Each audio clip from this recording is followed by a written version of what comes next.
നല്ല ചൂടുള്ള സമ്മർ സീസണൊക്കെ കഴിഞ്ഞ് മഴക്കാലം തുടങ്ങിയപ്പോഴാണ് ഞാൻ ഒരു സാധനം ഓർഡർ ചെയ്യുന്നത്. എന്താണെന്ന് അറിയില്ലേ, നല്ലൊരു കുൽഫി മേക്കറും ഐസ് ക്യൂബ് മേക്കറുമാണ് ഞാൻ വാങ്ങിയിരിക്കുന്നത് കേട്ടോ. അപ്പോൾ നമ്മളിത് യൂട്യൂബിൽ കണ്ടിട്ടാണ് വാങ്ങിക്കുന്നത്, വേറൊരു വീഡിയോയിൽ കണ്ടിട്ടുണ്ടായിരുന്നു. അപ്പോൾ തന്നെ എനിക്ക് തോന്നി ഇത് വാങ്ങിക്കണമെന്ന്. അപ്പോൾ നമ്മൾ ആമസോണിലാണ് വാങ്ങിയിട്ടുണ്ടായിരുന്നത്. ഈ ഐസ് ട്രേക്ക് വരുന്നത് 149 രൂപയാണ് കേട്ടോ. ഞാൻ ഒരു ട്രേയെ വാങ്ങിയിട്ടുണ്ടായിരുന്നുള്ളൂ, അതുകൊണ്ട് 149 രൂപ. പിന്നെ ഈ കുൽഫി മേക്കറിന് 94 രൂപയായിരുന്നു കേട്ടോ. അപ്പോൾ ഞാൻ നല്ല മധുരം കൂട്ടിയിട്ടുള്ള വാട്ടർമെലൺ ജ്യൂസും പിന്നെ ഒരു ബനാന ഷേക്കുമാണ് നമ്മൾ അതിലേക്ക് ഒഴിച്ചിട്ടുണ്ടായിരുന്നത്.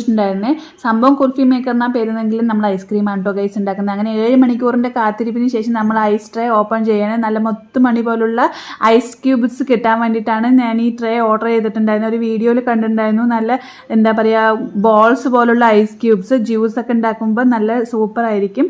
പിന്നെ നമ്മുടെ ഐസും പെർഫെക്റ്റ് ആയിട്ട് വന്നിട്ടുണ്ട് കേട്ടോ. നല്ല ടേസ്റ്റി ആയിരുന്നു. ഇത്തവണത്തെ ചൂടുകാലത്ത് നമുക്കിതിൽ ഐസ്ക്രീമും ജ്യൂസൊന്നും ഉണ്ടാക്കാൻ പറ്റിയില്ല. എന്തായാലും അടുത്ത വർഷവും ചൂടുകാലം വരുമല്ലോ, അപ്പോൾ യൂസ് ചെയ്യാം. അപ്പോൾ പൊട്ടേറ്റാ ബൈ ബൈ.